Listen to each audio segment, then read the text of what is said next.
Greetings, Mavericks and new viewers.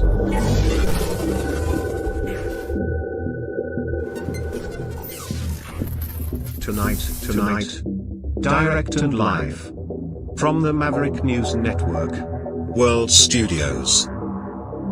This is Maverick News with Rick Walker.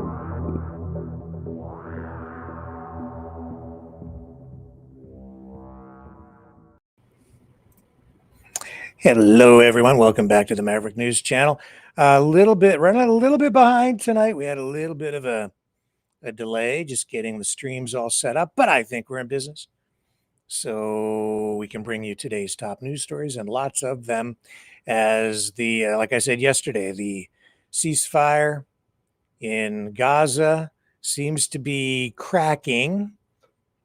So we have, I believe, Kushner, Witkoff, and now J.D. Vance as well, off to Israel. Damage control. We also are going to talk tonight about the auto industry in Canada, Trump's tariffs, and Poilievre targets that in the House of Commons today. Is it the beginning of the end of the auto industry in Kazakhstan? We shall see. Another bird flu outbreak at another farm. This one's a little different.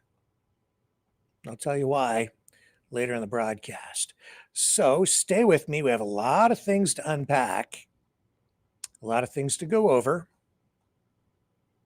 in this crazy, weird world that we live in. I'll be right back.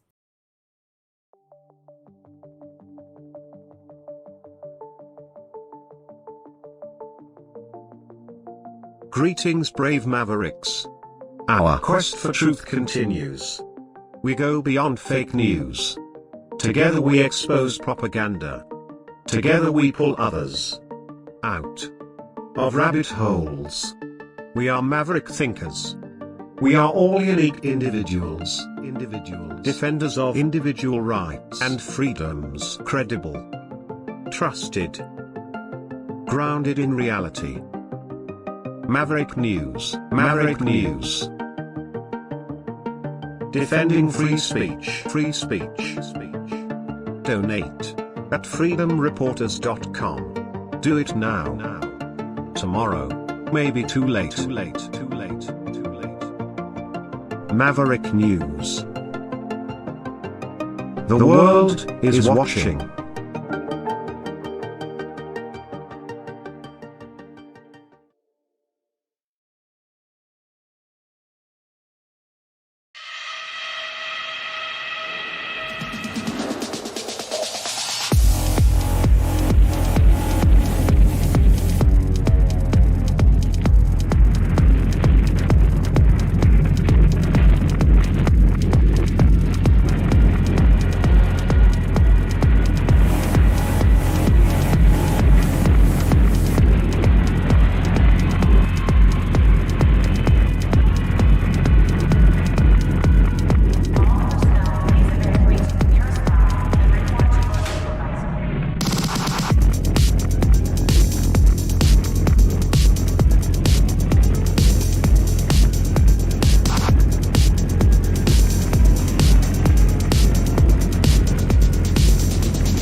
Maverick News.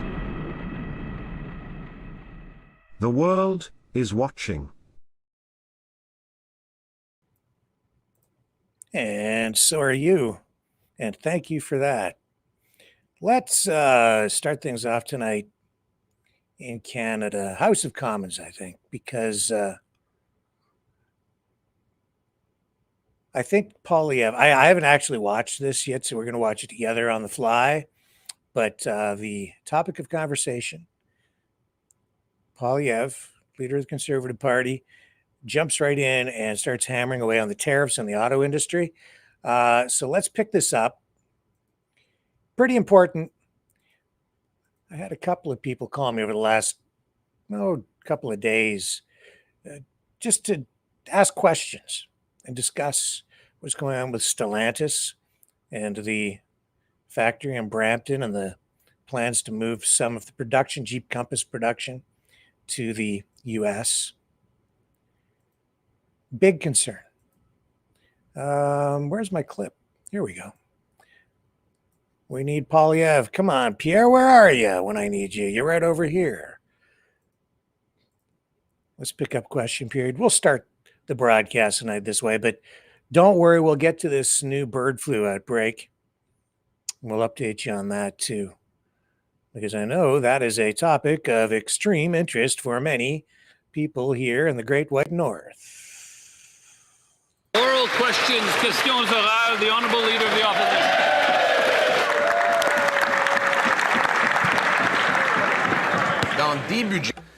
In 10 budgets, the Liberals doubled debt, doubled lines at food banks, and doubled the cost of housing. Every dollar that the government spends comes out of Canadians' pockets. And fridges are empty, Mr. Speaker.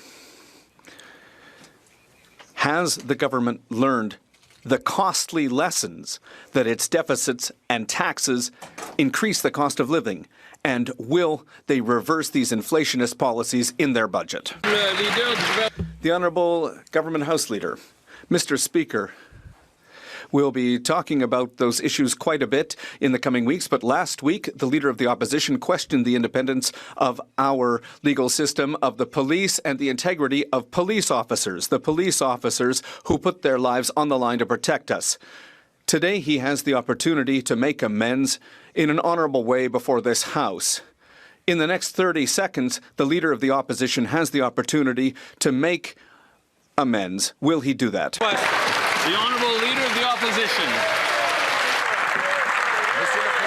Mr. Speaker, the Liberals are trying to distract Canadians from their inflation with their corruption, Mr. Speaker. They now have 4 inflationist taxes on food. The industrial carbon tax, which applies to equipment on farms. The packaging tax at grocery stores. The diesel standards tax, and their inflationist taxes. Canadians can no longer pay their bills. They can't afford their groceries. Will the Liberals reverse these inflationist policies so Canadians can eat? The Honourable Government House Leader. A lot of opportunity to talk about the taxes, the imaginary taxes that the Leader of the Opposition comes up with. But last week, the Leader of the Opposition put into question the independence of our judiciary, of the independence of our prosecutors, of the police, in fact, the very police that put their lives on the line to protect him, Mr. Speaker. The Leader has the next 30 seconds to make amends, to apologize, to tell the people of this chamber and this House that he is sorry for what he said. We don't do that in Canada, Mr. Speaker. The Honourable Leader of the Opposition. Liberals are trying to distract from their inflation and rising cost of living by talking about their corruption. This will be the 10th Liberal budget. Already, they've doubled the debt, food bank lineups, and housing costs. Every dollar the government spends comes directly out of the pockets of Canadians who can no longer afford to eat, heat, and house themselves. Their fridges are empty, Mr. Speaker. Will they learn these costly lessons? Will they cap their inflationary deficits and get rid of their insane taxes on groceries? The Honourable Government House Leader. Monsieur le Président. Mr. Speaker, the Leader of the Opposition is inventing scenarios to distract from the story. The Leader of the Opposition has had 2 opportunities to apologize to the RCMP, our judges, and our legal system. He has refused to do that. In terms of inflationist spending, so-called inflationist spending from the opposition leader, well, he still hasn't suggested one single way to cut or identified what spending, what support for which Canadians he thinks is inflationary, Mr. Speaker. The Honourable Leader of the Opposition. Mr. Speaker, tragically, 3,000 auto workers in Brampton learned that the Prime Minister had sold them out and failed them in negotiations with the United States of America. To make matters worse, this Liberal government and this Liberal finance minister forked over $15 billion tax dollars to the company that is moving their jobs south. So surely the government would have negotiated a jobs guarantee for every single Canadian Stellantis employee. Will they release that guarantee and the entire contract so Canadians know where their dollars went? The Honourable Minister of Industry. Mr. Speaker, of course, what Stellantis announced for the Brampton plant last week was completely unacceptable. And Stellantis has made solemn commitments to this government and to their workers, and they need to honor their commitments. And that's why we will hold them to account. While my colleagues are just right now talking, we already know that in committee we said that we would agree to the production of documents. Thank you. The Honourable Leader of the Opposition. Mr. Speaker, surely Stellantis would not be announcing that it is moving a 3,000 worker plant to the United States of America if this government had negotiated job guarantees in that contract for $15 billion. To put this into perspective, $15 billion is $1,000 for every single family in Canada that was supposed to create jobs. So simple yes or no question. Is there an ironclad guarantee of every single worker's job here in Canada in exchange for that $15 billion handout? The Honourable Minister of Industry. Mr. Speaker, let me be extremely clear. We will fight for these jobs because Canadian auto workers are the best auto workers in the world. And we will make sure that Stellantis faces all consequences, including legal ones. That being said, an hour ago, I met here in Ottawa with the head of Canadian Stellantis, with the head of Unifor, and also with the Minister of Economic Development of Ontario. We're one strong team, Canada, and we will make sure that these jobs stay in Brampton. The Honourable Leader of the Opposition.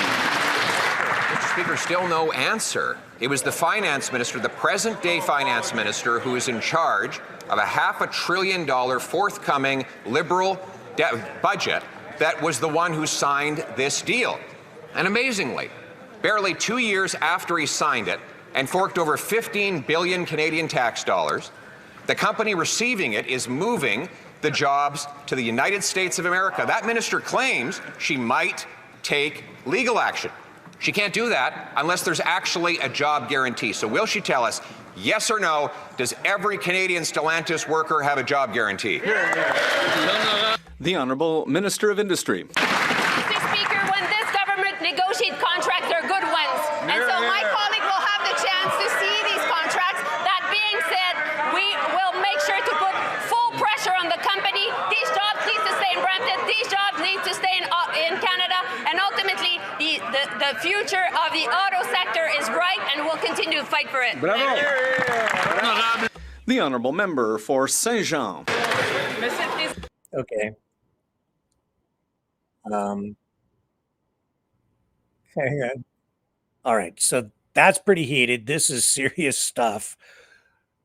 Keeping in mind that the drama surrounding all of this is embedded in the tariff war, which is for the auto industry a little bit murky right now because of the current USMCA deal or CUSMA deal, however you want to phrase it,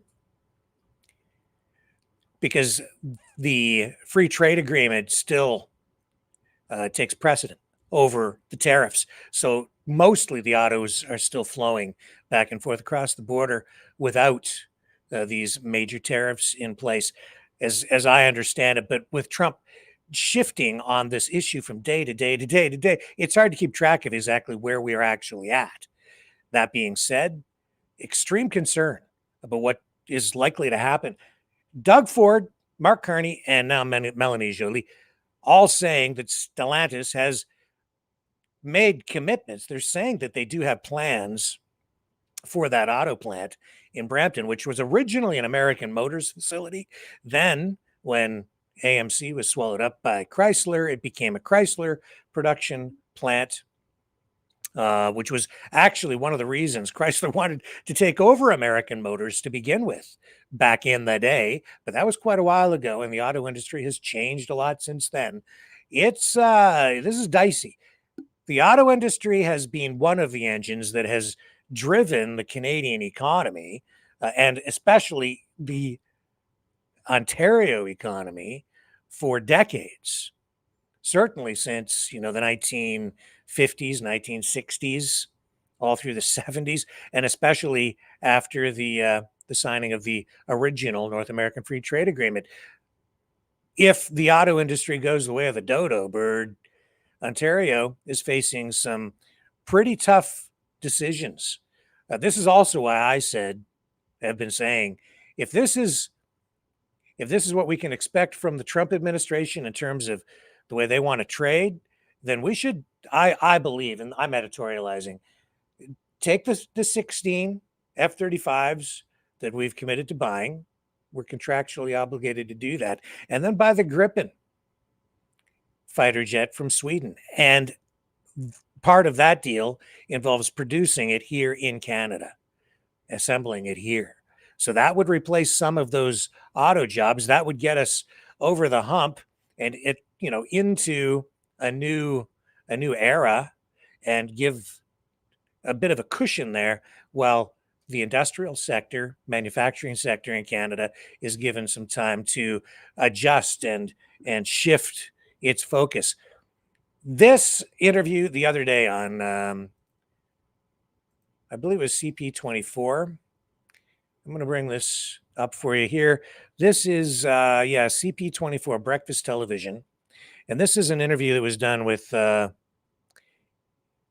business analyst Ian Lee, who kind of paints a doom and gloom scenario for the Canadian auto sector, at least on the manufacturing assembly side. I'm going to share it with you because this is one perspective on this, and it runs in contrast to what we are certainly hearing from the Liberal government and Doug Ford, which, they're saying Stellantis still committed.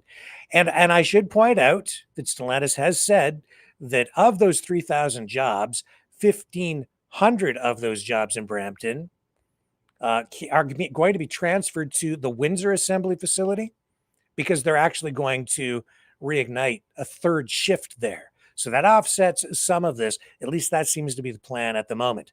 That being said, this business analyst is not so optimistic.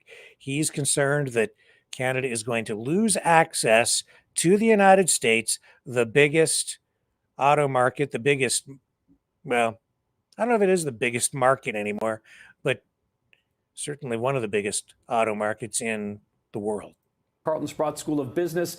Professor, always good to talk to you this morning. This is yet another sign of just how hard the Americans are coming for Canadian auto jobs. You're absolutely right. And believe me, I don't say this with pleasure. My heart goes out to the people in Windsor and Brampton and elsewhere, but I do believe this is the beginning of the end. I'm not for Canada, for the auto manufacturing industry, not auto parts, not auto services, just putting the cars together in Brampton and Windsor and so forth. Here's my logic. As the late, brilliant Sergio Marchionne, a Windsor boy, a car guy all his life, was the CEO of Fiat Chrysler. And before he tragically, sadly passed away, he talked incessantly in his speeches about how this industry, car manufacturing, which has always been capital intensive, is getting way, way more capital intensive, billions and billions. Last year, the car business, the top 10 companies, spent $200 billion on R&D. Now, I kind of thought that we figured out over the last 100 years or more what a car looks like. It's got doors and windows and tires. We had to spend $200 billion more to develop the car. Well, yeah, you do. Where am I going with this? Our auto industry, which everybody brags about, and I admire the workers there, and we claim, and Premier Ford and the federal government claim we have a comparative advantage. We've only had a comparative advantage or done well because we had access to the largest market on planet Earth called the United States. It was always conditioned on that. The moment we lose access, then the game is over because those tariffs are going to make every car exported to the U.S. uneconomic. that means the producers of those cars are going to close down those plants. Professor, though, on the flip side, though, we understand Americans are now paying more for their cars, and the whole integrated structure of the North American auto industry, because Mexico, of course, is involved here. That whole idea was to sort of try to like lower dollar cost averages, make things more efficient. So the whole auto industry is sort of being turned on its head here. Does that mean like even the American auto industry could be threatened by these sort of policies? Well, first off, I just want to be clear to everybody. I'm not advocating this policy. No, I get it. Yeah. I don't agree with this policy. Trump has been literally since 2016, 15, when he was running for president, he was talking about bringing manufacturing back to the United States, making America great again, MAGA and all that stuff. He's been consistent for 10, 12 years, 15 years on this. This is Trump's vision. I don't agree with it, but it doesn't matter what I think. He doesn't contact me. So my point is he wants to bring back car manufacturing to the States. I think that the model we have with the Auto Pack and then NAFTA, CUSMA was a good model. It worked. It was successful, but he has rejected it. I watched his words 2 days ago, as well as the Commerce Secretary on a virtual call to Toronto. They were unequivocal. The days of tariff-free cars going from Canada into the States are over, and we export approximately 80% of our output. The only reason we can produce cars competitively at a good price in Canada is because we have long production runs, because we export 80% to the U.S. When we lose access to that market, we can no longer compete, not because we're not good people, not because we're not innovative, not because we don't work hard. It's the economics, the arithmetic of you have to have long production runs. Just very quickly, Nick and Jen, this is why the three manufacturing superpowers in the world are who? China with 1.3 billion people, Europe with over 500 million people, America with over 340 million people. Small countries can only survive like Sweden if they have access to a huge market called the European Union. If Trump cuts us off, and he's going to, the game is over. Yeah, I hear what you're saying, Professor Lee. It's basically like severing the umbilical cord, and what do we have left now? Very quickly, is there any hope for optimism? I know we're hearing legal action from the federal government. In the long run, that just isn't going to cut it, is it? No, but I don't want to land on a downer note. Okay. He explicitly said, we're not going after your auto parts sector, which is booming and doing very well and employs many people, especially in Southern Ontario. And by the way, even if we do exit, I'm not suggesting, therefore, Canada's over, the game is over. Australia exited auto manufacturing in 2017. They don't make a single car anymore. Everything's imported. And people said, oh, doom, gloom, Australia's going to fall off the cliff. Today, their average income per capita, per person, is higher than Canada, even though it was lower before 2017. So it's not the end of the world. Our auto manufacturing is 2% of GDP. Will it hurt those communities? Absolutely. Do we feel terrible for those people? Yes. But it won't blow up the economy, the Canadian economy. Okay. We'll leave it on that more. Okay, so those are very valid points. That being said, it's far from over, because this is going to carry into next year with these negotiations. That's what Stellantis is looking at in the long run. That's why they're saying they still are committed to bringing in a new model in Brampton. If it was that bad, they certainly would not be looking at the third shift right now in Windsor, but that can change very quickly, so they can pivot there. It is about economies of scale and long production runs. This is why Canada has always benefited from the arrangement with the United States. And that's why Trump doesn't like this, because he doesn't like the arrangement, because basically, in a nutshell, NAFTA and CUSMA ensured that there was always a certain amount of Canadian content in the vehicles produced here. So it was an attempt to, and was a successful attempt. It's been successful to make sure that if basically a car is sold in Canada, there's one produced here. And that makes sure that the Canadian economy, that the Canadian market, the Canadian auto industry has the economies of scale to produce things efficiently. And then a lot of exports go to the United States. So we have a handful of auto plants in Ontario. Trump doesn't want it. He just wants all the assembly facilities on the U.S. side, because in his little mind, we've stolen the plants. No, the plants were an evolution of the auto industry from its very beginning. Canada has always been part of the US-Canada auto industry from the earliest days when Henry Ford was manufacturing the Model T, and there was even Model T production on the Canadian side. Ford, Windsor, Detroit, and then Oshawa, Oakville, Brampton. It's been an integrated industry between the two countries, and it has been very successful for both sides. The tragedy here is this is resulting in higher prices on the U.S. side. In addition to that, the U.S. will, I think, ultimately find that they will end up, they may get these jobs down there, but ultimately their overall production won't be as high as they think it's going to be, because Canada will end up buying fewer vehicles from the United States, and rightly so. If this is the way we're going, the government should absolutely pivot more toward Japan, China, and Europe, and start importing, and Mexico, especially Mexico, and start doing other deals with those countries. If not for auto assembly, then certainly for more auto parts. And if he's going to hit Canada with tariffs on autos, just hit them back and then buy Hondas straight from Japan. You know, a lot of vehicles right now produced in Mexico, Canada, US, Canada and Mexico should be doing more together, I think. But therein lies part of the problem too. Trump is dividing and conquering the two countries in these trade negotiations. There's not a lot of love lost between Canada and Mexico when it comes to these negotiations. Both want access to the U.S. market, but if they could get past that, start working more together, and look for mutual benefit between those two countries, that would create economies of scale as well. I think that in the long run, this might come back to bite Trump on the butt. The other issue here is that the U.S. is so far in debt. And as Trump begins to contract and pull back in with these protectionist policies, the U.S. economy is actually going to shrink. They're just looking inward at their own market as though they are the be-all and the end-all for everything. In reality, with the world, they have the world reserve currency. They are a global country. Everything they do is tied into trade all around the world. Big trade with China, big trade with Canada, big trade with Mexico.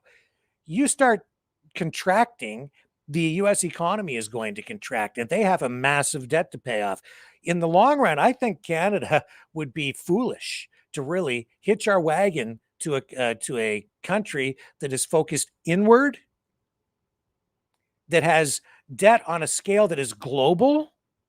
And when he pulls back with these tariffs and shrinks his economy, focuses only on America, what he's doing with these tariffs is he's making the United States the highest cost place in the world to produce anything, which will make the U.S. completely uncompetitive. They won't be able to produce anything at a competitive price and ship it out to other countries, because every tariff that they put in place creates a higher price for an input that goes into every other good, because it's a chain reaction. That's the way economics works.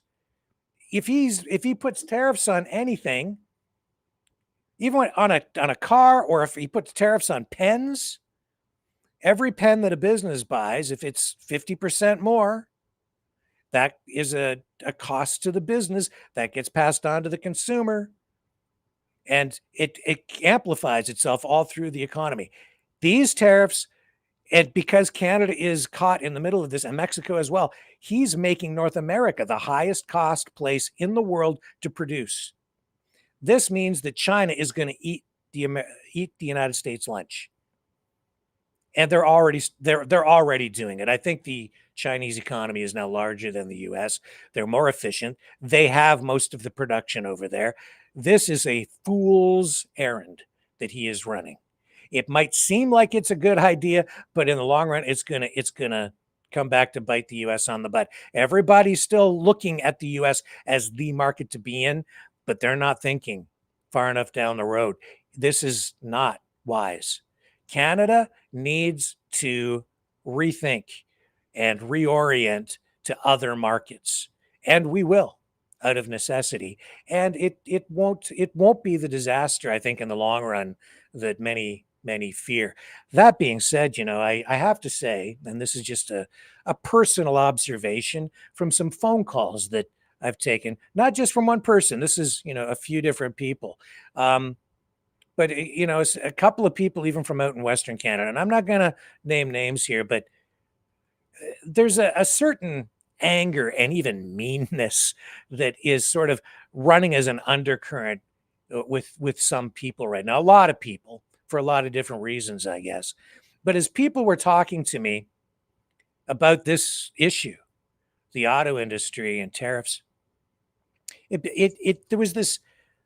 It didn't really dawn on me until today that these comments that people were making to me about, gee, isn't it's going to be pretty rough for you guys out there in Ontario if with the Brampton plant closing and the auto industry folding up. And you know what it was? I just realized that some people out there want us to suffer. Yeah. I go back, it made me think back to some comments about a year ago from some prominent separatists out in Alberta. Again, I'm not going to name names. I don't want to pick fights.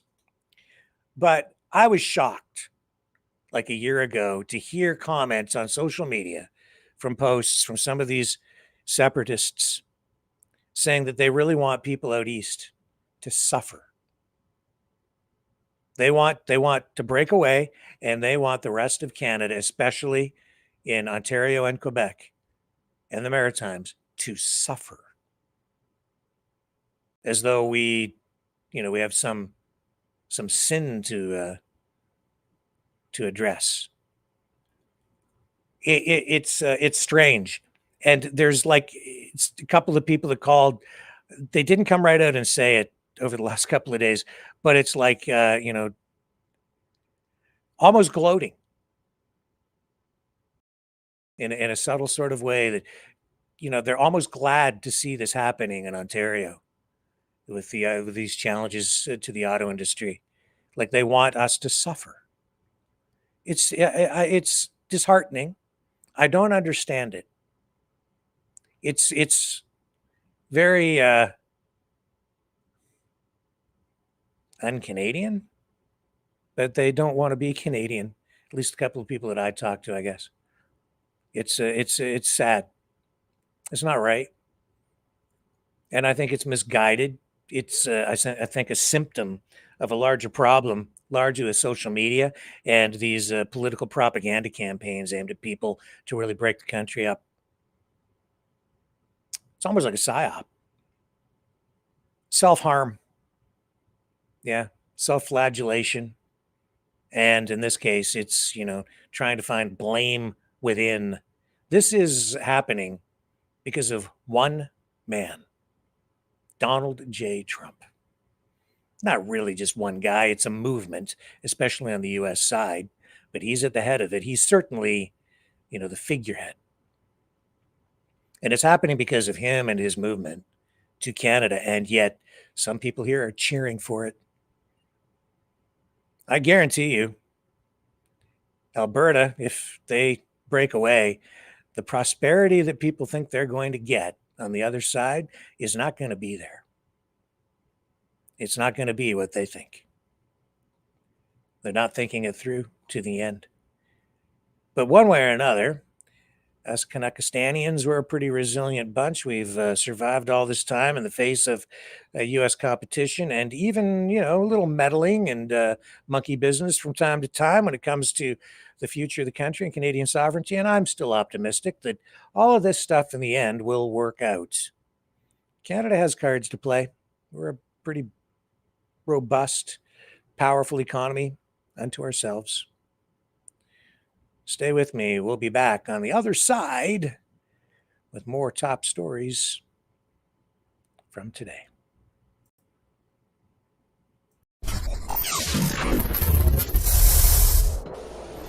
the sharing of biased and False news has become all too common on social media. More alarmingly, some media outlets publish things they simply aren't true without checking facts first. Unfortunately, some members of the media use their platforms to push their own personal bias and agenda to control exactly what people think, and this is extremely dangerous to our democracy. In an ocean of lies a century deep, the truth awaits.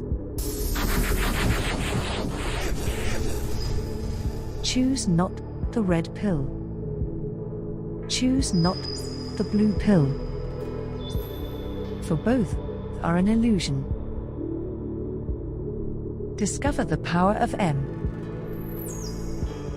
The power of individuality. We are Mavericks. We are the way to the light. Fear not the storm. Join our quest for truth. Truth will set you free. Maverick News. The world is watching.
Maverick News. The world is watching. Okay, so we're back, and what we're going to do now is we're going to take a quick look at this story in Gaza, because that ceasefire is kind of showing some pretty serious cracks. We showed you attacks over there over the weekend by Israel.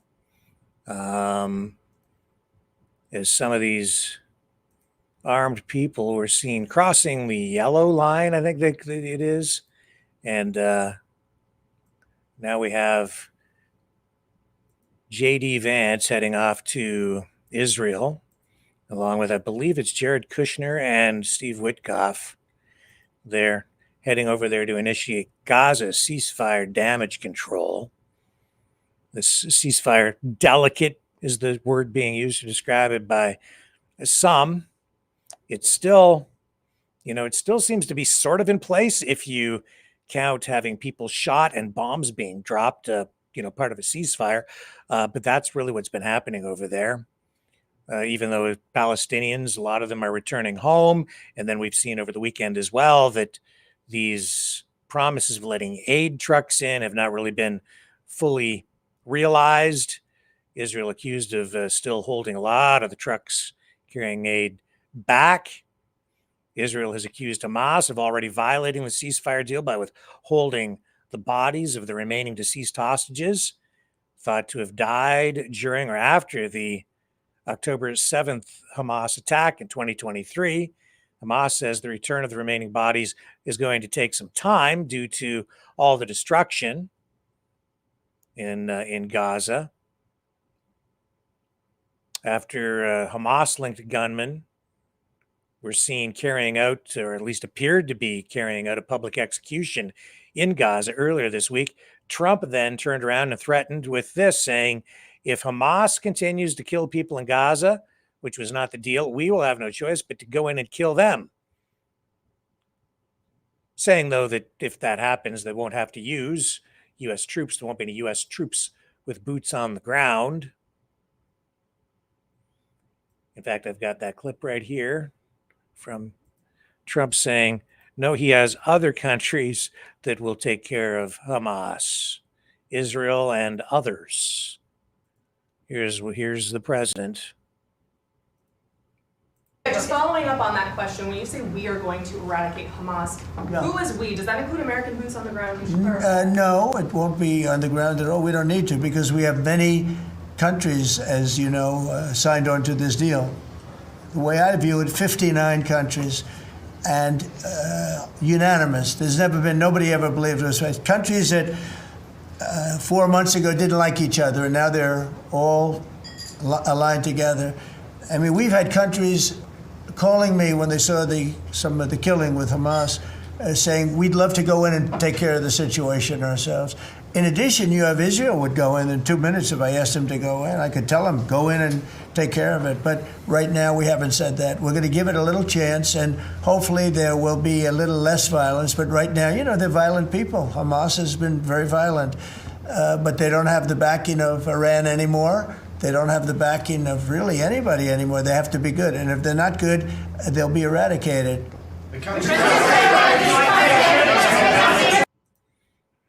There's a strong word, eradicated. So we shall see. Now, J.D. Vance is heading off to Israel. Special envoy to the Middle East, Steve Witkoff, and President Donald Trump's son-in-law, Jared Kushner, arrived there earlier this morning to bolster the ceasefire agreement. They're also there to continue the implementation of the second phase of the 20-point Trump GAZA plan, which actually does include a provision for the creation of the Riviera of the Middle East, which seems pretty freaking bizarre to me. But hey, whatever brings peace, right? And a lot of investment to be had there, a lot of investment dollars, and maybe even profit to be made as they rebuild.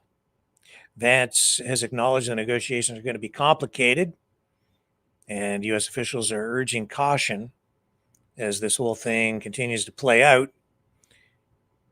Now we're being told it's going to take some time to get all this stuff ironed out in a way that will bring the everlasting peace that Donald Trump envisions, the everlasting peace that has lasted all of just maybe a few days.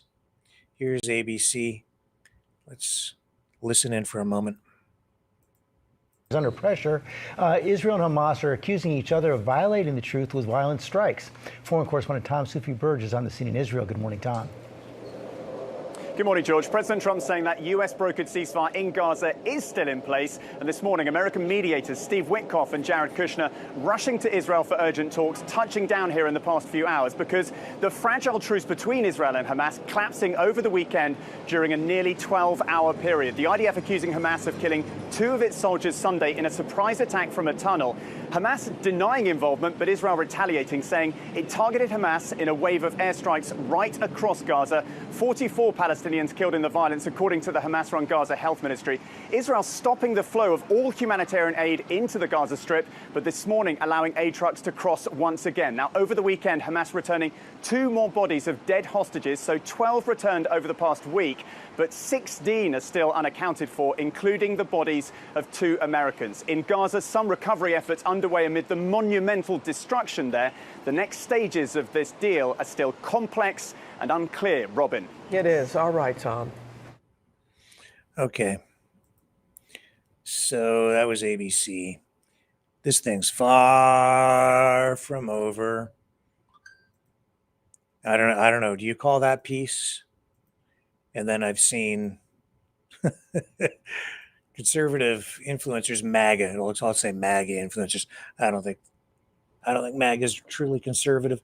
Not according to my definition of conservatism. But I showed you one guy said that didn't the people on the left get the memo that Palestine has been freed by Donald Trump? Hardly. They don't have self-governance. They don't have sovereignty. They're going to be governed by. a board of peace, and Donald J. Trump is going to be the chair. He'll be at the head of the whole thing. I don't even know if that's right, but or proper, I guess is the correct word. And all this going on while Trump is also calling for Russia and Ukraine to just stop fighting, just where the lines are right, where the battle lines are right now, he says, that's where the fighting should stop. I'll bring up the headline here just as a point of reference as we talk about this tonight. So he was on Air Force One. I saw his comments earlier today, and he said that Ukraine should just get a deal, stop where they are, and then stop the killing and negotiate more later. I don't think Putin's going to go for that. I don't think Ukraine wants to go for that either. Well, here it is here. Trump calls for Ukraine to halt with Russia in control of occupied territory. Leave it the way it is, he says. President Trump reiterated his call Sunday for an immediate halt to the 3.5-year full-scale war in Ukraine, saying the battle lines should be frozen where they currently stand, with Russia's invading forces occupying most of Ukraine's eastern Donbass region. And Ukrainian President Volodymyr Zelensky has repeatedly rejected the idea of forfeiting the Donbass or any other occupied ground to Moscow in the years since Vladimir Putin ordered Russia's full-scale invasion on February 24th, 2022. He said, this was the clip, let it be cut the way it is. It's cut up right now. I think 78% of the land is already taken by Russia. You leave it the way it is right now, Mr. Trump told reporters Sunday on Air Force One, apparently referring specifically to the Donbass region. That was the thing that caught me about that clip with Trump. He says 78% of the land has now been taken and is controlled by Russia. It wasn't proper context. A lot of people took that to believe that 78% of all of Ukraine has been taken by Russia. That is not true, not at all. Maybe 70%, 80%, 78, whatever percent of the Donbass region, yes, controlled by Russia. Not 78% of the entire country. All the information coming out consistently is showing that about 18 to 20% of the territory in Ukraine has been taken by Russia. And in the past year, the Russian momentum forward has slowed considerably. It's become something of a standoff, almost a stalemate on the front lines. And in recent months, Ukraine has actually been battling back. And I think really what's going on is Zelensky and his team, if you will, they've just decided to stop paying attention a lot to the United States and Trump. And they've developed their own methods for striking inside Russia and going after infrastructure and especially oil production. I'm seeing credible reports, as I'm sure many of you are as well, that Ukraine striking inside Russia has taken out anywhere from 40 to 70% of Russia's ability to produce, to refine oil within the country. So it's been a huge blow to the economy. This is crippling the Russian efforts, the war effort. And I think there are very credible reports to indicate that if Putin can't wrap this thing up in the next 6 to 12 months, he's going to have an extremely difficult situation on his hands. That all, like a lot of very credible analysts suggesting that if he can't wrap this thing up in 6 to 12 months, the war, he might have to abandon the whole war. So it is a long game. Ukraine on the defensive in their own country, but by launching these attacks into Russia, going on the offensive that way, it's taken the wind out of the Russian sails for sure. And both sides have personnel, like manpower issues. It's a game of attrition at this point. And Ukraine has gone on the offensive. Just watched the other day as well, live streaming from a arms show, like a military arms show in Ukraine. And Ukraine there showcasing a lot of their technical or technological capabilities, especially with drones. And that's what they're kind of dangling in front of the United States right now. They have some of the best drone tech in the world now. And it looks like they want to put that on the table and try to trade, make a deal with the U.S. And they want some of those Tomahawk missiles. But one way or the other, they're not giving up. And therein lies truth. Who knows where these things are going to end ultimately? But this war in Ukraine, Russia, again, another one, far from over, and not unfolding the way a lot of the pundits had predicted. Now, here's Steve Bannon. He has a different point of view on this. I haven't heard this clip, but I know that he's no fan of Zelensky. Very pro-Russian, I would say. And he addresses this whole thing. Now, is this a new clip? This goes back. It was posted 9 hours ago, but I don't know if this is actually fresh because he's making reference to Trump's comments before about, telling Zelensky, you've got no cards to play, etc. Let's listen to the clip and then maybe I'll comment after or help move the conversation along. Trump warned Zelensky in meeting that Russia could destroy Ukraine. This thing on Friday, President Trump just told him, hey, you're living in a fantasy. They came over here saying, and they were telling everybody, we got the Tomahawks. They even said afterwards in their own interviews, we thought we had the Tomahawks. That's why it got ugly in the meeting. President Trump had to read in the Riot Act. And they raised their voices. Yes, they did. Zelensky raised his voice in the cabinet room. I don't know, man. Don't know why we keep inviting him back. He's a protectorate, by the way. Trump warned Zelensky in meeting. I don't know. Nothing like that whole disaster in the White House the first time around. That was choreographed. It was really gross. Then, the predictions from the beginning that this thing would be over in days. This is supposed to take Putin's, plan to take this thing in there and have it over with within a week. It's like nearly 4 years now. That's why, my views on this whole thing have changed a lot because I'm always open to new information. And when I see people consistently being inaccurate or maybe not even truthful in the predictions they're making and they're put forward as experts, I kind of take a step back and I go, wait a minute, what's going on here? Are we really being told something truthful by somebody who's being honest with us, or are they just a propagandist? Are they just trying to spin a narrative? Well, I'll tell you, here we are 4 years later and Ukraine's still standing. Only about 18 to 20% of the landmass taken. And I'll tell you, I think it was a miscalculation for Putin to go in there. Because what's happening inside Russia right now he actually has attacks inside his own borders.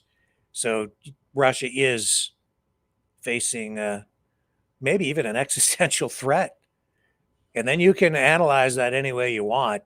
But as I started, shifting my views on this, just pretty obvious to me that a lot of the people who have been fueling and pushing forward the narrative that has been popular, especially on the MAGA side, not accurate.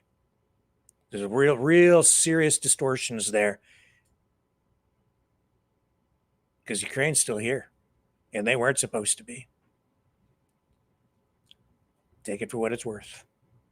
I'll be back. There's lots more to unpack.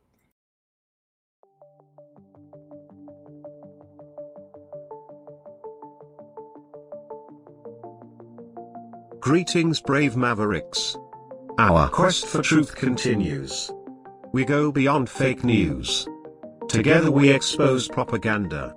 Together we pull others out of rabbit holes. We are maverick thinkers. We are all unique individuals, defenders of individual rights and freedoms, credible, trusted, grounded in reality. Maverick News, Maverick News. Defending free speech, Donate. at freedomreporters.com. Do it now. Tomorrow may be too late. Maverick News. The world is watching.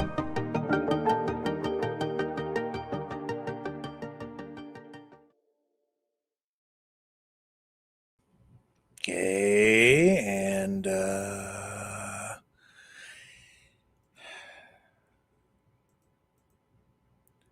where should we turn next? I guess we should probably talk about this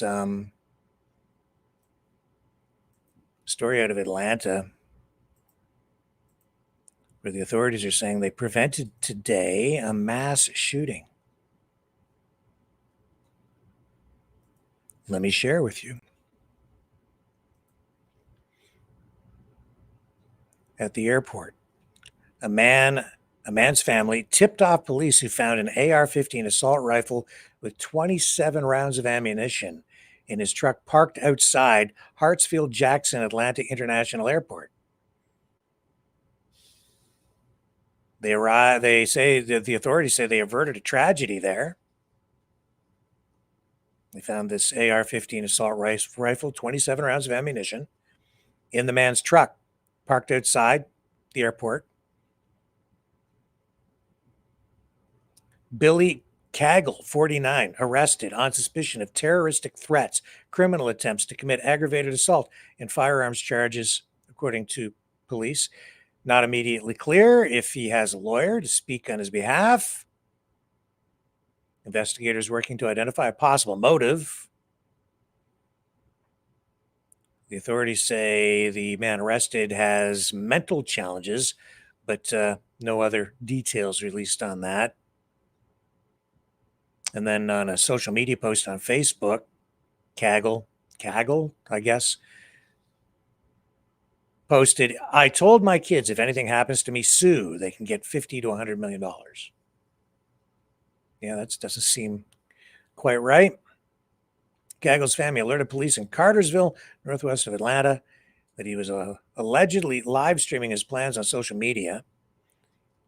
And police said that he was headed to the airport, in their words, to shoot it up. And the family stated that he was in possession of an assault rifle.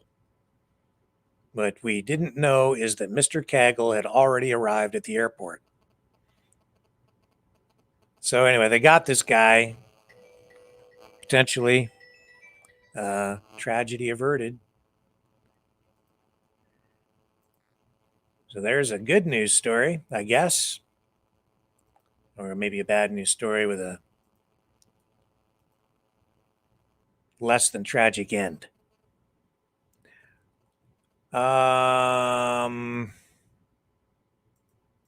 Okay, I need to take a break to get my other tabs up here, but we will be back in just a moment. Stay with me. More to come.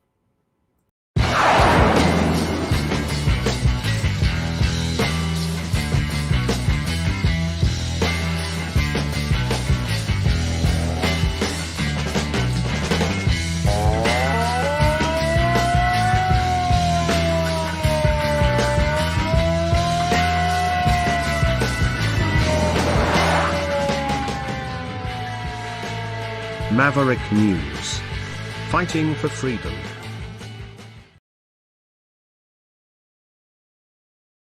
The information war is raging. Truth without integrity is worth nothing. Maverick News. Because those who have power and those who seek it must be held accountable. The world is watching. Join our family of truth seekers. Donate today and add your voice to the chorus of Maverick Knights. Donate at maverickdonations.com. Truth. Integrity. It's the Maverick way.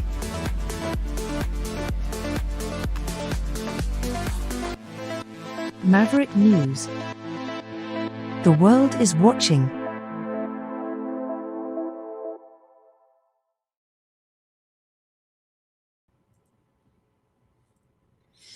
Okay, so let's pivot over here I'll make note of this story about beer first. You know, everybody, well, I don't drink beer. I don't drink. So it doesn't affect me, except maybe on the economic side, like everybody else. But Molson Coors cutting 9% of their workforce in the Americas as they restructure. I'm not sure how much of this has anything to do with tariffs, if anything. A lot of industries restructuring, reshifting, and there's no information in here specifically about the tariffs. It must be a factor, I guess, but they're talking about reducing workforce in the Americas. That means in all the countries. And the information in here, not really that clear in the release today, how many jobs might be affected. Beer maker Molson Coors Beverage Company said it would cut about 400 jobs, or 9% of its America's salaried workforce, by this year end as part of a corporate restructuring plan. And so what they're talking about here is like white collar jobs, office positions, executive positions, not production facility stuff.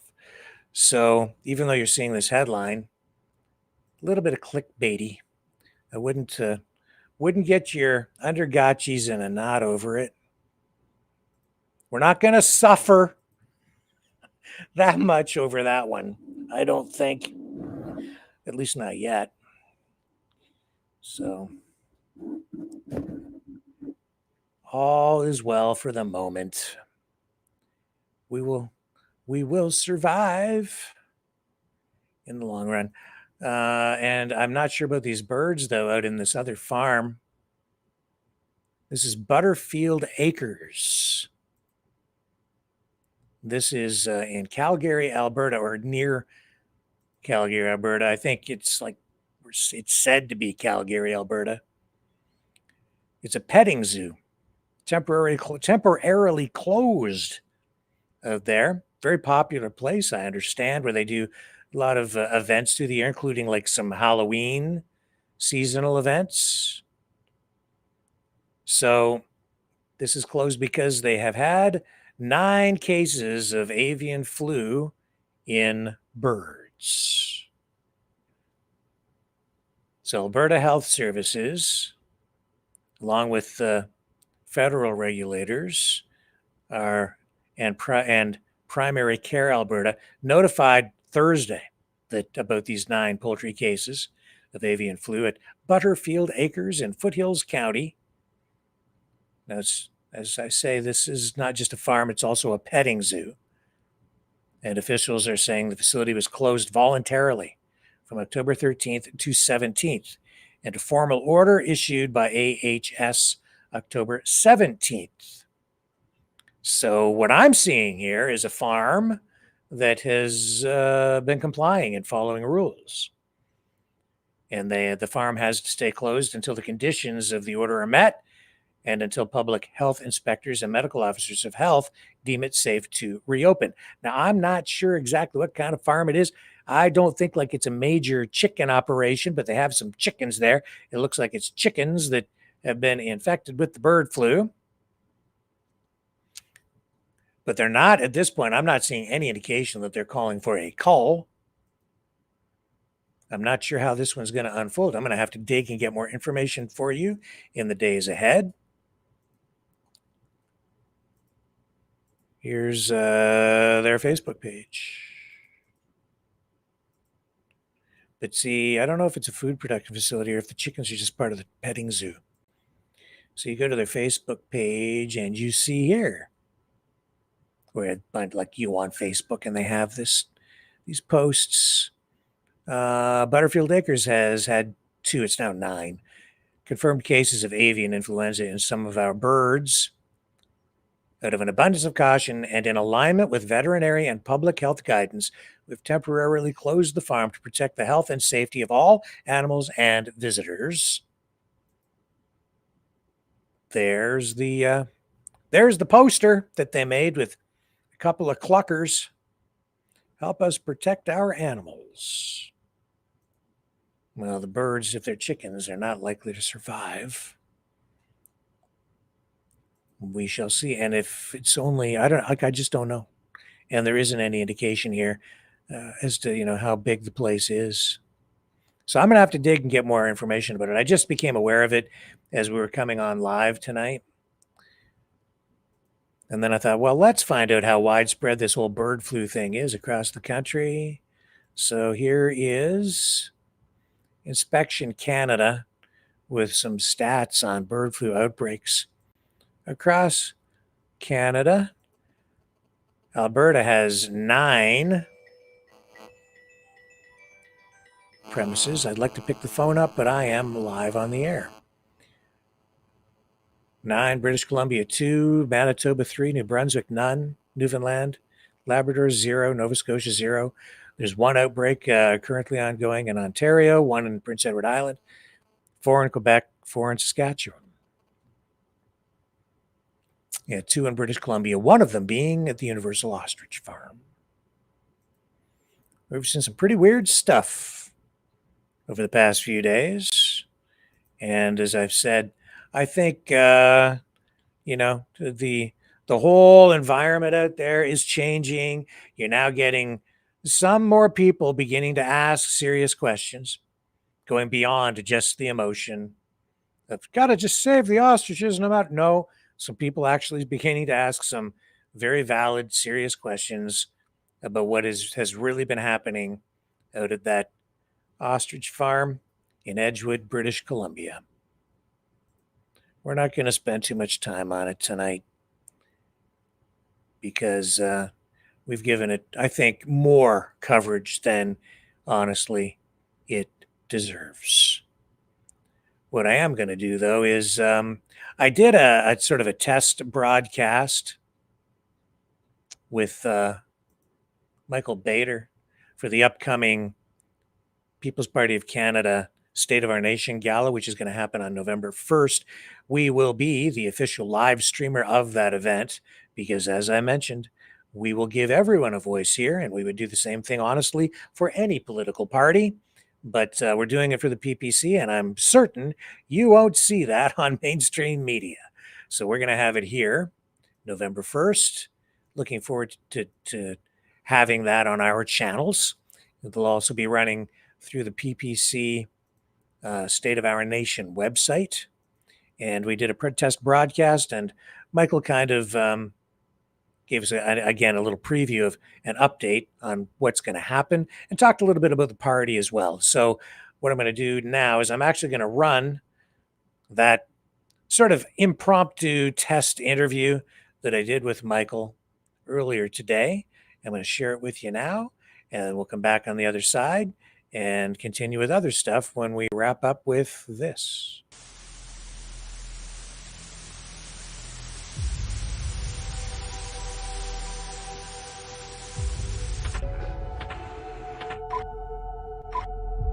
Please stand by. We will be right back after these messages.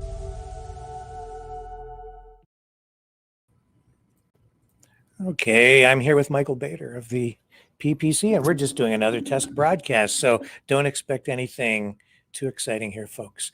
We're just making sure that we're firing on all cylinders so that we can properly produce the PPC State of Our Nation Gala broadcast on November 1st, right?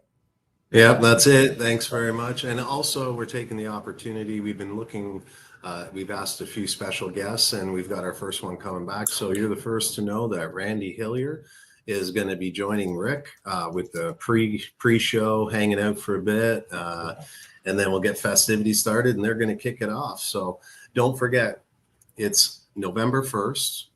I think we're going to start the broadcast around 6 o'clock. So look out there. And to get the link, once we get a bit closer, probably a day or so, we'll be able to put up an embedded link to Rick's Maverick News.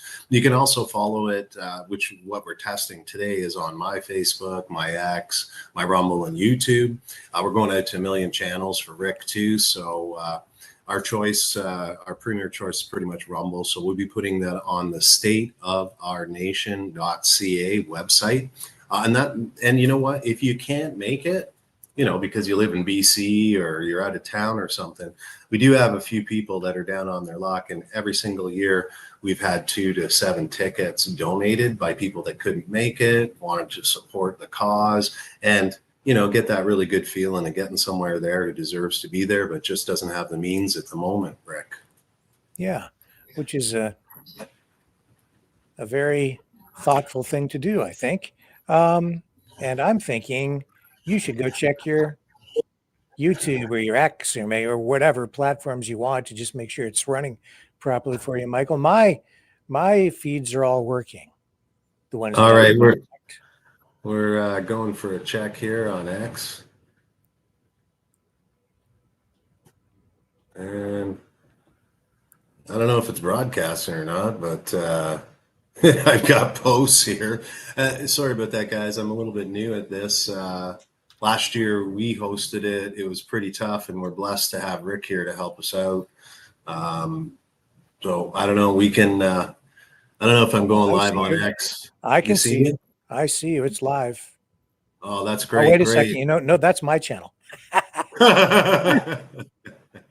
right, let's check out some channels here. Everyone bear with us. I don't know. Want to give us some tips? I don't see you. Let's check my Facebook.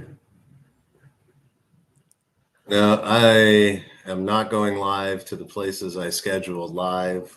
So I don't know. My part of the test isn't working. So you make sure you go to State of Our Nation to get the link to Rick's Rumble, because Rumble seems to be the most reliable for us in this particular scenario.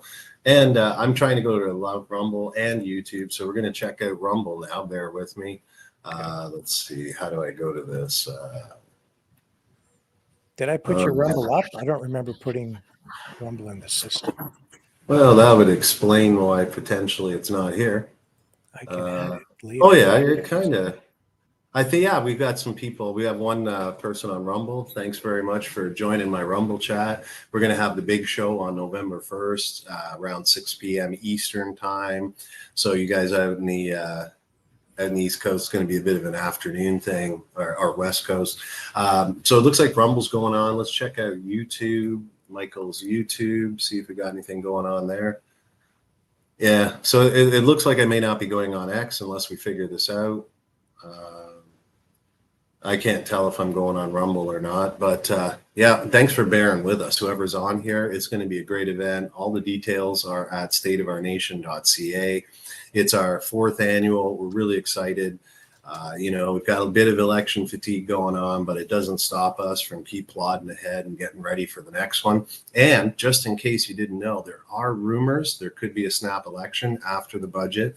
There was some pretty credible sources, but they might do this.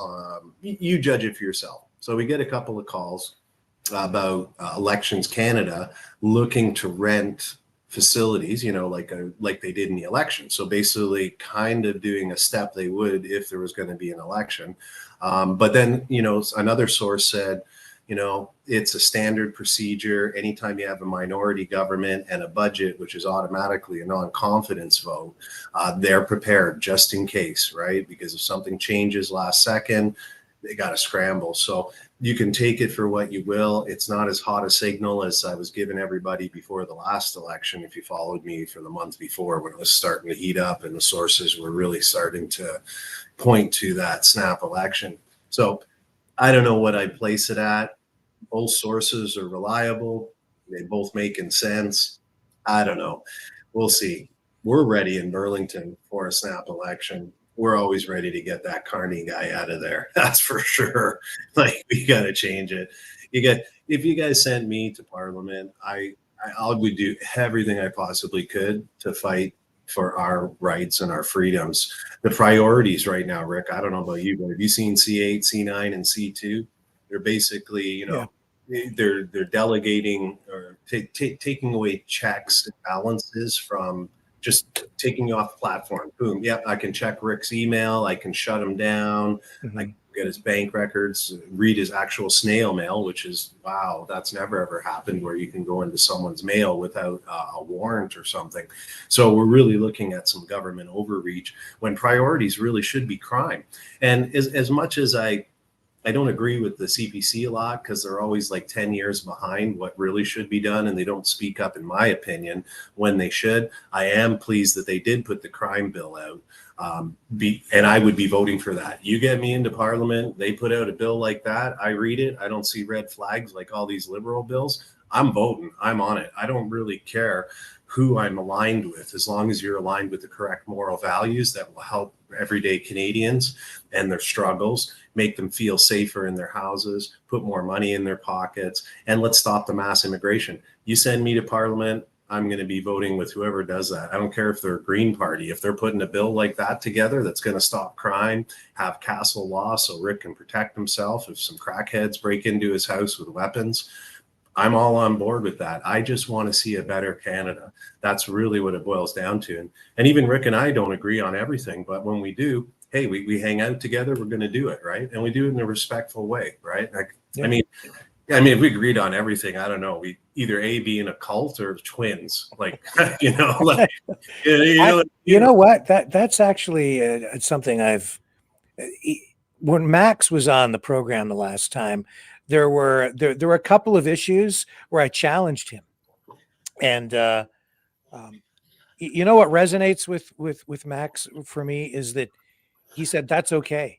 And when Jeff Evely was on the program the last time, we were talking about some international politics, and Jeff said something that kind of was in opposition to what Max had said, and I kind of pointed it out to him, and he said, "But that's okay because in our party we're allowed to actually disagree with the leader."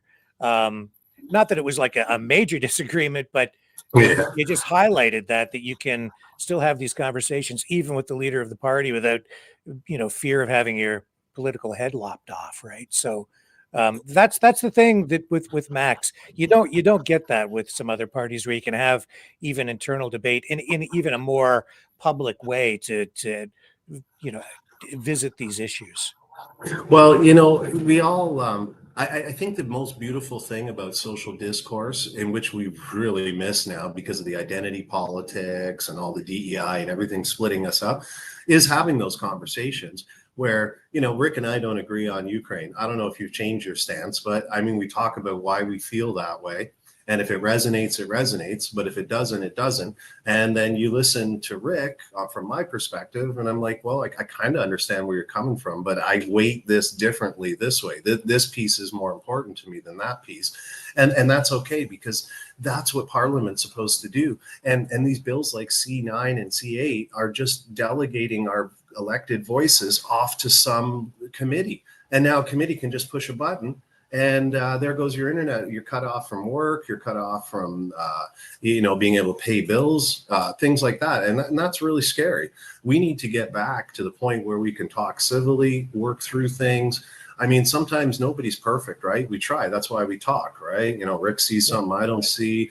I see something he doesn't, and a light bulb might goes off. And maybe we both feel that, yeah, we need to change both these directions. And if we change this piece of this and this piece of this, well, then we got the best, right? Because then we know we've uncovered every stone, whether we agree or not. We've uncovered it. We're making an informed decision. And I think we're really lacking that with all the censorship going on, ministers not answering questions. We need that transparency back. And that's what I really like, about the PPC. I mean, obviously I can't go against our moral values, right? Like suddenly become a communist. Like, then why would I be in the party? I'm a populist, not a communist, right? So at that point, I'd make a decision to leave, right? But otherwise, some of these other conversations like you've had with Jeff, I mean, that's your constituents. If his constituents talking to him about something, he's going to express the opinion of his constituents, because that's who we really serve, right? We don't serve Max. We don't serve the party. We ultimately want Canadian lives to be better, but I want them to be better in Burlington. I'm focused on Burlington, and if that can make Burlington better, without the expense of BC or Victoria or Halifax, then, I'm going to present it from the Burlington lens. How are these policies going to affect the people in my constituency or my riding? And I think that's really important to be able to voice that. That's my job. My job is to listen, understand, and then represent, right? If you're telling me something that's the opposite of my party, it's my duty to go to my leader and say, hey, I've got a lot of things going on in Burlington.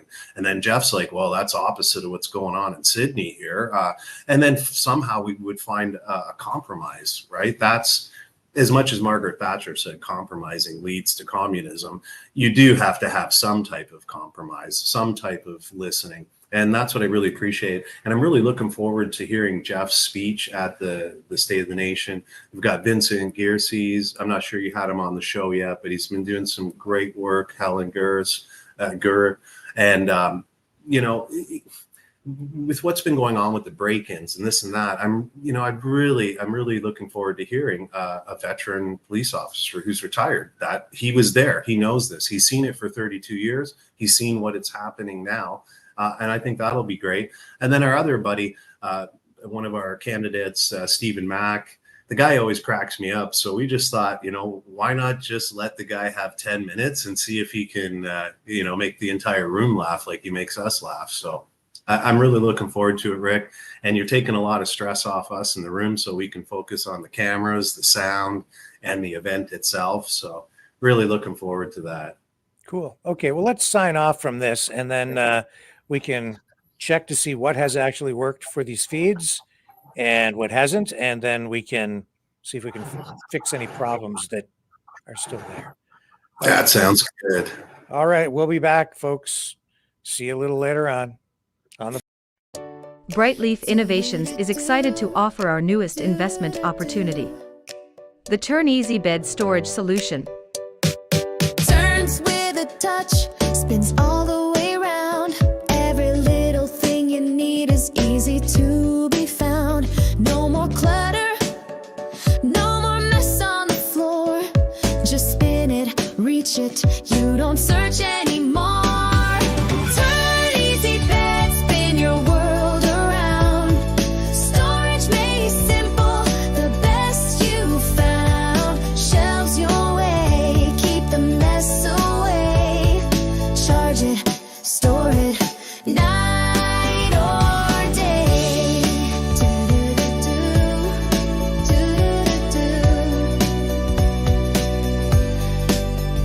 Custom shelves for your books or your tech.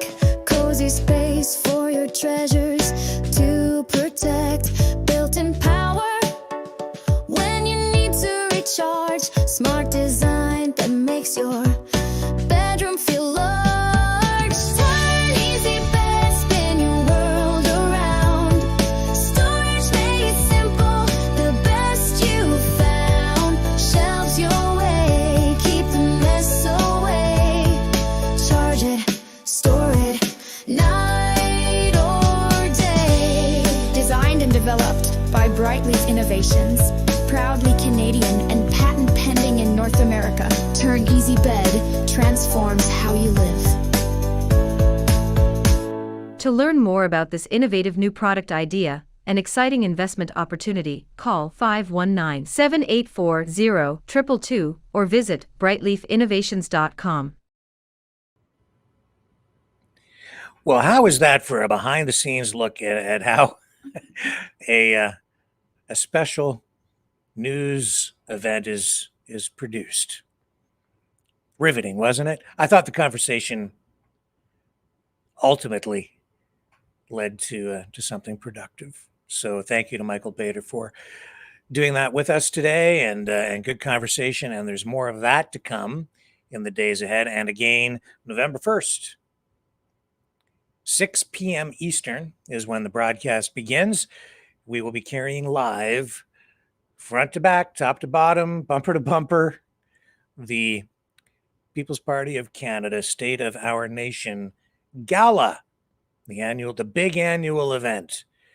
And You'll all witness it right here, and you can comment in the chat. And I'm not sure what we're doing that night. We might even open the phone lines. I'm not sure yet. Saw some of that stuff still in the works, and some additional, I think, pretty high profile personalities, newsmakers will be joining us for exclusive interviews here as well on that evening. So again, looking forward to that on November 1st. Now, I thought I'd seen just about everything in politics until Donald Trump came along, and he didn't disappoint again today, dominating the news cycle with comments like this about the Australian ambassador, who he says he doesn't like that guy either. Go ahead. There's been concern in Australia that it's taken 9 months to get this meeting. Have you had any concerns with this administration, with the stance on Palestine, climate change, or even things the ambassador said about you in the past, the Australian ambassador? And this is because they have a meeting arranged here where they're talking about a minerals deal with Australia. I don't know anything about him. I mean, if he said bad, then maybe he'll like to apologize. I really don't know. Did an ambassador say something bad about him? Don't tell me. I don't. Where is he? Is he still working for you? Yeah. You said bad? Before I took this position, Mr. President. I don't like you either. I don't, and I probably never will. Go ahead.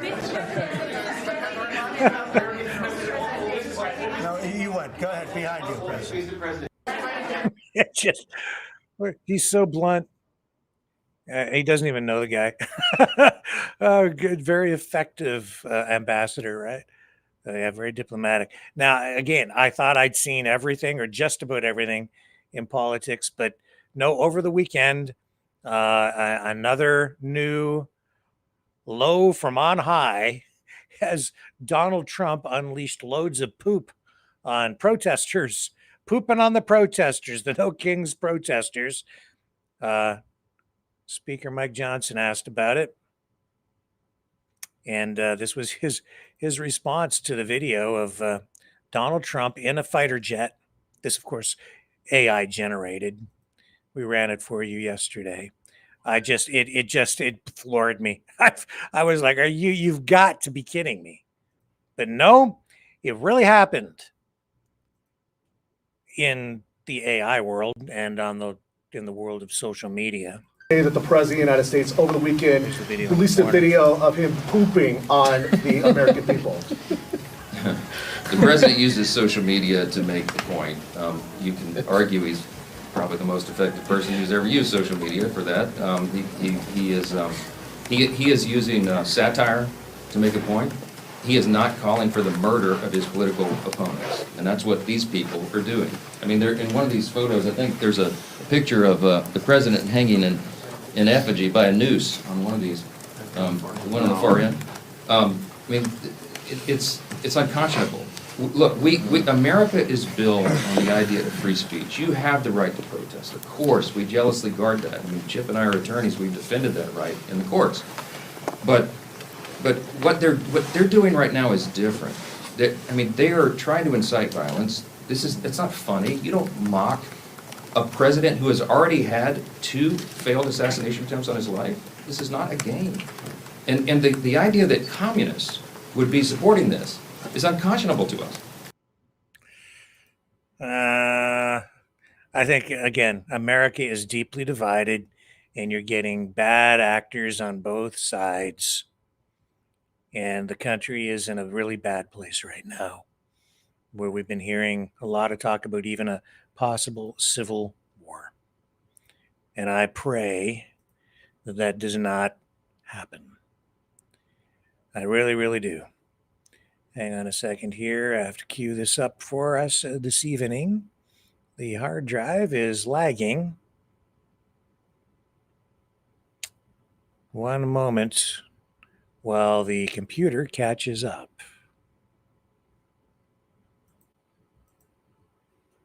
Hang on. I don't know what's going on. It's freezing. This is bad. Okay, close that off. Gonna come back over here. I thought we had her. Let's try it this way. There we go. I do apologize again for the delay here as I get things rocking and rolling.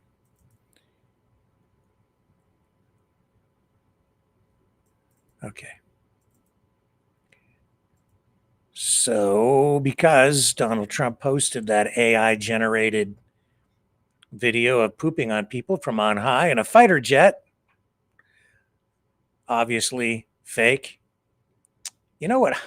You know what I wanted to do? Maybe I'll do that right now.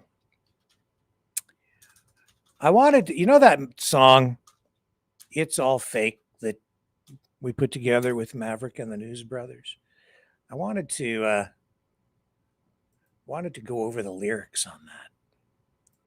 So because I'm so happy with the lyrics that I want to explain them for people, for you guys, in case they're lost on you. Let me see if I can find the I got to scroll down here and find the this is just dawning on me now. I want to share this with you. I just think it's the best song, the best lyrics I think I've ever written. Here we go.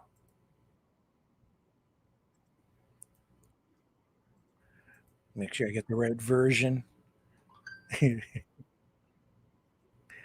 Okay. Here are the lyrics, okay? And you have, I'm going to see, the reason I want to do this is when I was in high school, I had this great English teacher in grade 10 and 11, Mr. Beatty. Mr. Beatty? Yeah. I have to remember his, anyway, he was a great English teacher. I can't remember his damn name. He was that good. No, he was a fantastic English teacher. I might be confusing my English teachers' names. Anyway, the thing that he did from time to time is he would take lyrics from songs and read them in class as though they were poetry. And some of the best were Beatles lyrics, because they really do. A lot of the songs, they read like just smooth poetry. And so when I wrote the lyrics to It's All Fake, there's a lot of deeper meaning behind a lot of these lyrics, and I want to share them with you so that you can get the full experience when we play this song sometimes at the end of the broadcasts. And so I'm going to do this just like my old grade 10 and 11 English teacher. Biden's a bot. Charlie's alive. See, it's all fake. Right? So you know where we're going with this. Biden's a bot. Charlie's alive, because there are all these people out there who think Charlie Kirk is still alive. So making reference to that, making it very current right now. And Biden's a bot, as a robot, or maybe even just a digital bot online. He's not even alive. Elvis flips burgers on the Lower East Side. 10 Trumps masked up on your phone. Because a lot of people think that there's a lot of different Donald Trumps, and they've got these masks. The masks, Rick, the masks. 10 Trumps masked up on your phone. Shilling meme coins by remote drone. Trump, of course, meme coins. He's made about $1 billion. Graphene needles in your veins. Chemtrail sugar fries your brain. George Floyd's American hologram pie. Don't trust your lying eyes. To further explain, George Floyd's American hologram pie, that mixes the George Floyd political element with Don McLean's American Pie song, and integrates into that the idea that it's all an illusion because it's a American hologram pie. George Floyd's American hologram pie. That's where I was going with that. And that's a line that I think maybe is lost on people. They know that it has, you're going to tell that it has something to do with a digital reality or fake universe, but it harkens back to Americana, American culture, American politics. There's a lot packed into that one line. It's all fake. It's all fake. The moon is a hoax. Give your head a shake. Your mama's a lizard, your daddy's a snake. I had Alex Jones in mind with that one. Bigfoot codes, the Mossad plan, flat earth truckers fighting the man. Dinosaurs guard an empty Fed vault.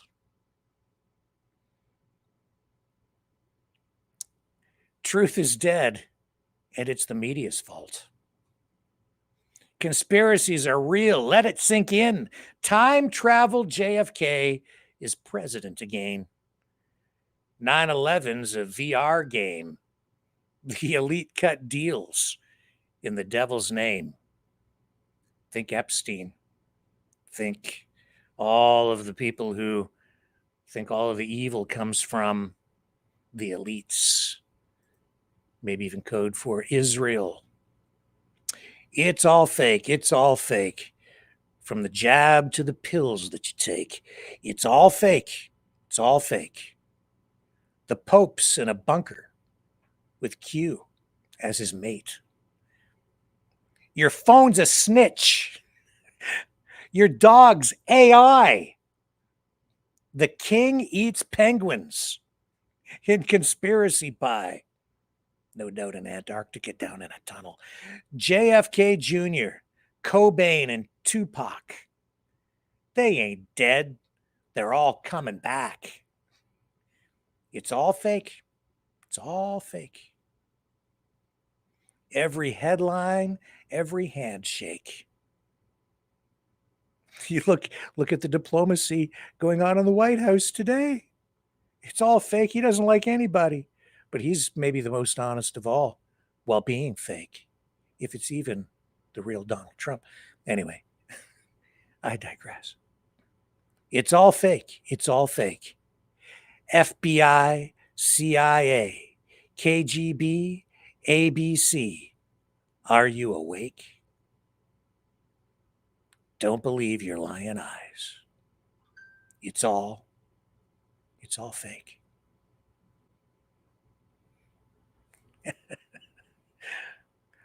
I like it. I hope you do too. I'm going to look in the chat. Any thoughts? Just looking in here. Oh yeah, people are going on about all the craziness around the Charlie Kirk assassination. Yeah. Yeah, it is. It's the weirdest of times, isn't it? It certainly is. Especially with these crazy ostriches. Not talking about it anymore tonight, but I will be back tomorrow night, 7 p.m. Eastern, on the flip side. And you know what I'm going to close off with tonight. See you back here, 7 p.m. Eastern, tomorrow on the flip side.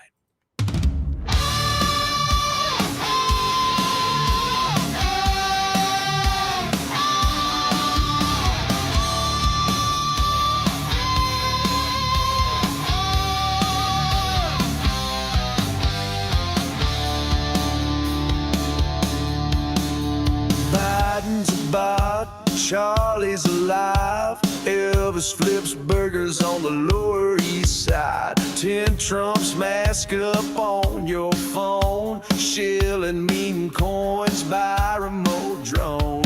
Graphene needles in your veins. Chemtrail sugar fries your brain. George Floyd's American hologram pie.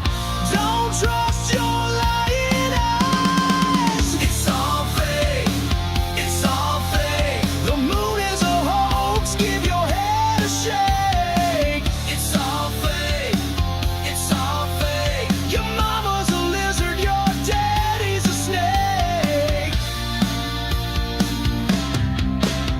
Bigfoot codes, the Mossad plan.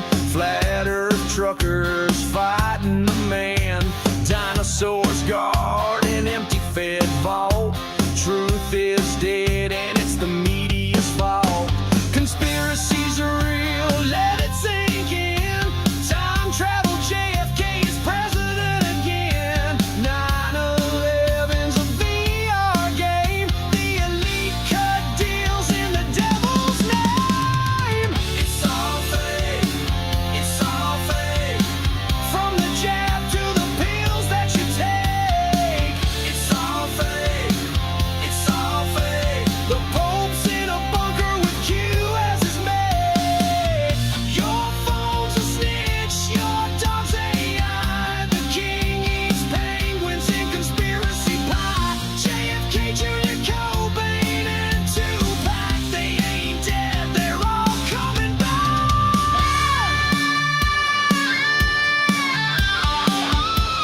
This has been a Maverick Multimedia production.